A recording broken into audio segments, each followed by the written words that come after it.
তথা বিজেপির যে সংকল্পপত্র, সেখানে আমরা আজ থেকে সরকারি বাসে আমাদের বোন দিদি কন্যাদের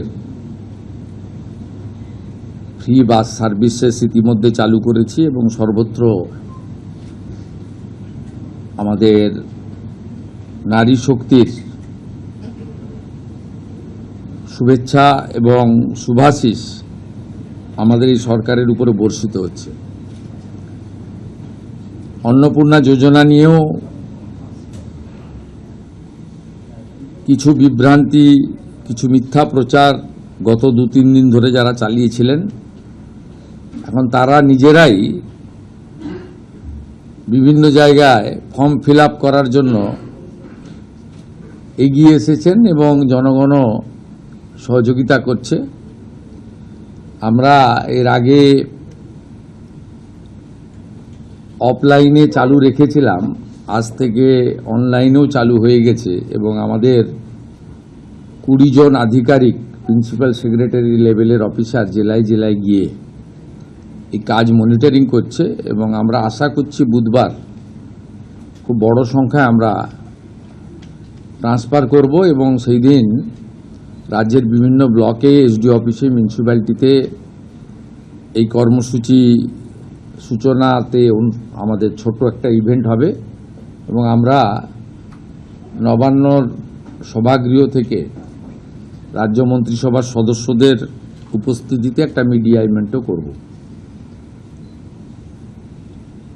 আমি এই সংক্রান্ত আপনাদের কাছে কেন আমরা বিস্তারিত তথ্য সংগ্রহ করছি, আমি এর আগে ওই রাকিবুল শেখের কথা বলেছিলাম।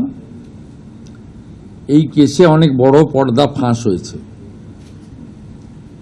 বহরমপুর পিএস কেস নম্বর 843/2026,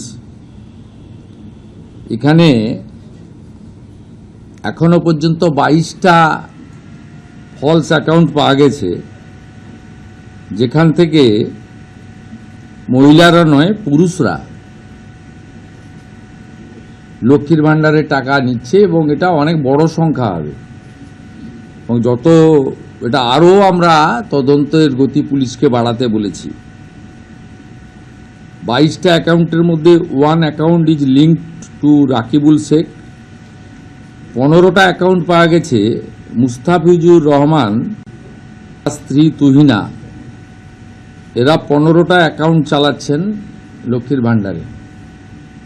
6টা অ্যাকাউন্ট পাওয়া গেছে তারিকুল রহমানের, যারা 12 পাতা, 16 পাতা, 18 পাতা করছেন।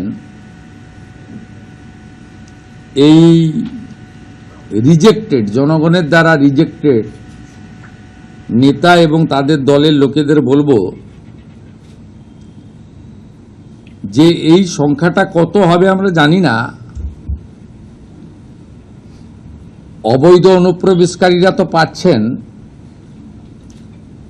তার সাথে সাথে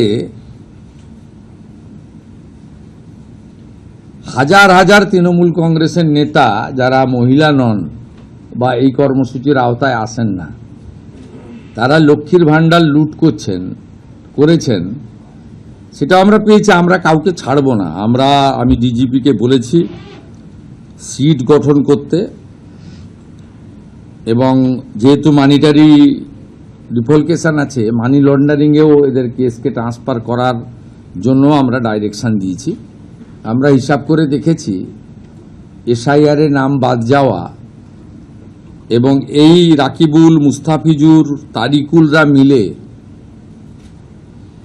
অন্তত 30 লক্ষ ফলস লক্ষ্মীর ভাণ্ডারের টাকা তুলছেন। 30 লক্ষ গুণিতক 1,500 টাকা করে যদি হিসাব করেন, কত হাজার কোটি টাকা আপনাদের জনগণের টাকা কিভাবে এরা লুট করেছে। এই লুটেরাদের পার্টি,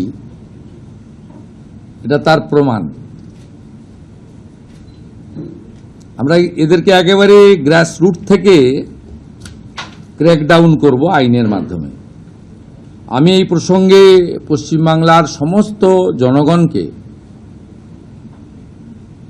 বিজেপি কর্মী সমর্থকদের অনুরোধ করব, কোথাও আইন হাতে তুলে নেওয়ার দরকার নেই। সরকারের উপরে ভরসা রাখুন। বহু জায়গায় এমএলএ, এমপি, কাউন্সিলর, চেয়ারম্যানদের অফিস থেকে সরকারি মাল উদ্ধার হচ্ছে, এগুলো পুলিশকে উদ্ধার করতে দিন। ভিডিওরা, ম্যাজিস্ট্রেটরা যাচ্ছেন, ভিডিওগ্রাফি করবেন। আপনাদের কোথাও কার্যত উঠে যাওয়া একটা পার্টি, ফলতা উপনির্বাচনে চতুর্থ হওয়া পার্টি, তাদের লোকেদেরকে কোনো রকমভাবে আইন হাতে তুলে নিয়ে বা বিক্ষোভ দেখিয়ে, সব বিক্ষোভেই কোথাও ডাইরেক্টলি পলিটিক্যাল পার্টি যুক্ত নয়, জনরোষে হচ্ছে, আমরা জানি এটা। আমরা এক্ষেত্রেও জনগণকে আমি মুখ্যমন্ত্রী হিসেবে অনুরোধ করব যে অভিযোগ দিন, আমরা ব্যবস্থা নেব, নিচ্ছি। আপনারা আইন হাতে তুলে নেবেন না, কোনো প্রয়োজন নেই এটা করার। যাতে এই ধরনের বিচ্ছিন্ন ঘটনা বা সস্তার প্রচার ওরা না পায়, এটা আপনাদের দেখতে হবে।